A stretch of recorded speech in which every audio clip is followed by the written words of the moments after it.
Welcome to Lecture 25 for Math 097. Today we're going to be talking about Section 7.8, and the idea of Section 7.8 is called variation.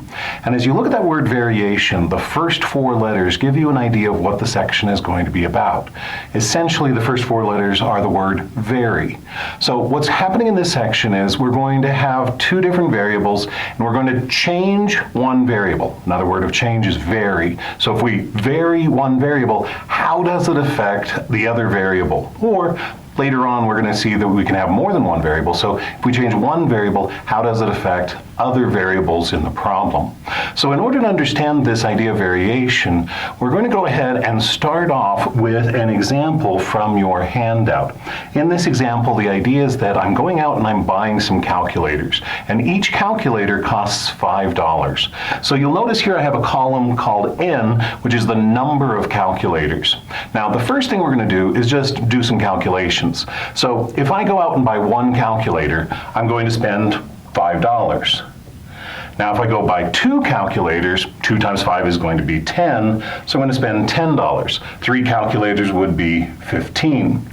So at this point, we're just filling in a table. This isn't the variation idea yet. So now, what is that variation idea?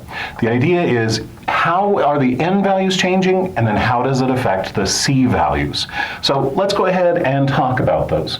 So going from an n value of 1 to an n value of 2, one way of describing that is to say that I have doubled the n values. So now the question in this world of variation is, if you double the n value, what does that happen to the c values? So let's see. We can go from 5 to 10. One way of describing that is to say that this doubles as well. So in this world, if we double the n, we're going to double the c. Well, let's go ahead and keep going. So what would happen if I go from 1 to 3? Going from 1 to 3 in the n, we have tripled the n value. How does that affect the c values? Going from 5 to 15, we have tripled those c values.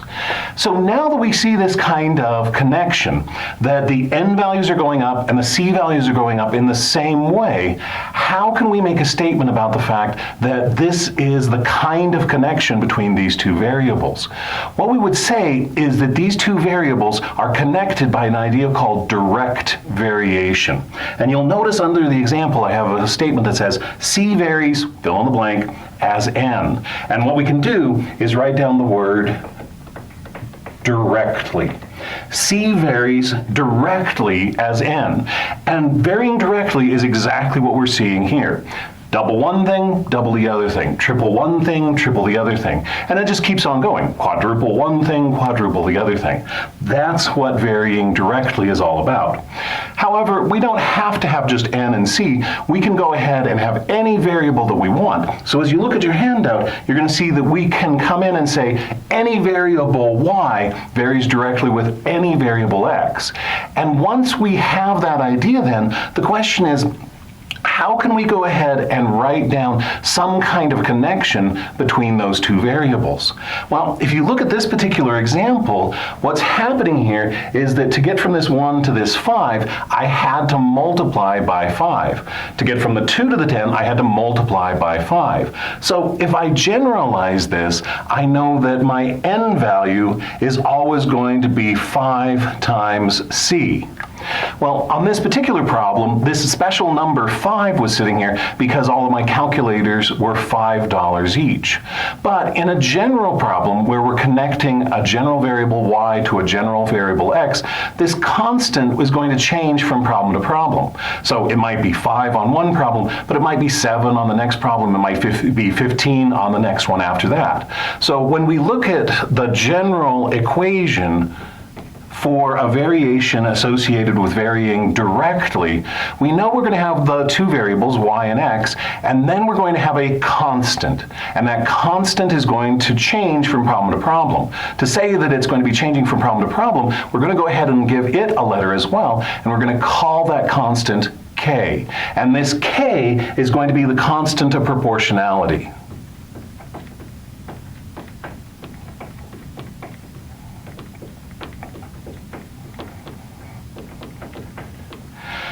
So now that we have this then, an important piece to note here is that anytime you have direct variation, you're going to be able to write down a multiplication problem that connects your two variables. So just to make sure that this is clear, I'm going to go ahead and put a multiplication dot between that k and that x. Y is equal to k times x. And once again, every time you have varying directly, you're going to be able to write down a multiplication problem like this.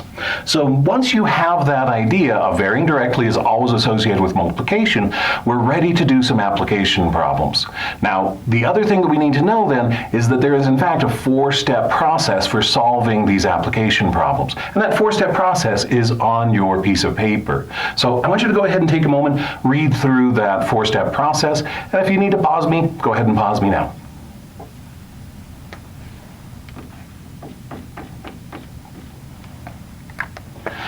So now that you've read through the four-step process, we're ready to go ahead and check out example 1. So in example 1, you're going to notice the first few words say y varies directly as x. If y varies directly as x, we know that all of this is going to be in place. So we can come in and in step 1 say that y has to equal some constant proportionality k times x. Now, step 2 then says, somewhere in this problem, they're going to give us a y and an x that are paired up. So in the same sentence, they're giving us both values. So in this problem, they're telling us that if we have a y value of 45, we're going to have an x value of 3. Well, once we have this then, even if you've never seen a variation problem before, you probably have a pretty good sense of where we're going to go next. The only letter that's still around here is k. So in order to solve this for k, we can divide both sides by 3. And if we divide both sides by 3, we end up getting that k is equal to 15. So now that we know that then, we can actually plug that back into this general variation equation that we started with. So step 3, I can say that instead of y is equaling k times x, I know k is 15. So y is going to be 15 times x. Now that we have this equation, we can plug in any y value and find any corresponding x, or we can plug in any x value and find any corresponding y. And that's what step 4 is always going to be about. They're going to give us some value or values, and they're going to ask us to find something else. So in this problem, they gave us an x value of 5, and they're asking us to find the corresponding y. So if we plug in that x value of 5, 15 times 5 is going to give us 75, and we have found the y value that goes with that x value of 5. That then is example 1. Now, whenever you're looking at these kinds of problems, one thing that you have to be kind of careful about is that sometimes back here in step 1, they're going to make a comment about y varying, but instead of saying with x, they're going to say y varies directly as x squared, or the cube root of x. So whenever you're doing these kinds of problems, you have to be very careful about reading for those kinds of words. If it says square, you need to adjust your equation up here so that it involves that power of 2, or cube root, or whatever it ends up being in that particular problem. So keep that in mind whenever you're doing these problems. So let's go ahead and check out example 2 now, and we're going to keep that idea in mind as we go through the problem. Now, first off, again, we're going to do our four-step process. We have step 1, and we want to write down the variation equation for this problem. Now, thinking about all the different pieces that they've told us in this problem, this time they didn't give us the variables to use. So we need to make a choice. We have 2 items, stopping distance and speed, that are described in this problem, and we just have to decide what variable we want to use for each one of those items. Now, stopping distance, I'm going to go ahead and say, let's use D for that, and for speed, let's go ahead and call that S. So with those variables in mind, keep on reading here, and you're going to say that the stopping distance of a van varies directly with the square of the speed. Now, the first thing that they talk about in words is the stopping distance. So if that's the first thing that they talk about in words, that's the first thing we want to write down in our equation as well. So stopping distance, once again, we're going to call that D. And because we're writing down a variation equation, we know that we're going to have that k. And because it says that it is direct variation, I know that I'm going to multiply that k times someone. Well, I'll keep on reading here. It says varies directly with the square of the speed. So I know I'm going to have speed, but because it says square, I need to make sure that I take that power of 2. Now that I have that, I'm done with step 1, and I'm ready to move on to step 2. So somewhere they're going to give me a distance and a speed that are connected. So as you look at this one, they're going to tell us that we have a distance of 60, and that distance of 60 is associated with a speed of 40. So 60 is equal to k times 40 squared.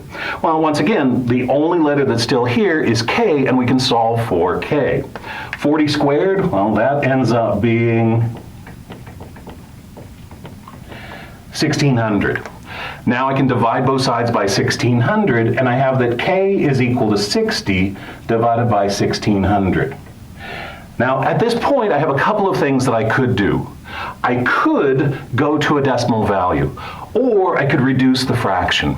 Now, in general, on this k value, if you go to a decimal value and you round too much, then steps 3 and 4 over here are going to be far enough away from the correct answer that the MyLab math system may not accept your answer. So what I'm going to suggest on the k value is to go ahead and just leave it as a fraction. If it happens to be a decimal that is a nice decimal, you can go with there, but anytime you have the choice of rounding on k, it's always a good idea to avoid that. So again, if it's a nice decimal, fine, you can go ahead and do that, but otherwise I would go ahead and just leave it as a fraction. So let's go ahead and simplify it just to make our lives a little bit easier. 60 and 1,600, I know that at least they're divisible by 10, and in fact they're divisible by a few more things. So if I cancel a 20 out of both the numerator and the denominator, I'm going to say that this is 3 over 80. So now that I have that, I'm going to move on to step 3. Once again, I can plug in this k value. So y is equal to 3 over 80 times s squared. Now, again, step 4 then, they're going to give me one of these values and ask me to find the other one. So in this case, they're giving me a speed of 56. So once I have that speed of 56, and in fact I need to come back here and change this y to a d. Once I have that speed of 56, we're going to have d is equal to 3 over 80 times that speed of 56, but again, remember that square. So now that we have all of this set up, this is a point where the author says, fine, you can go ahead and go to decimal values once you get to the d. So one more time, the k, you want to keep that as precise as possible. But once you get to your final answer, if you want to go to a decimal and then round at that point, that's going to be fine. So let's go ahead and see what we see here. If you type this into your calculator, you're going to see that we get 117.6.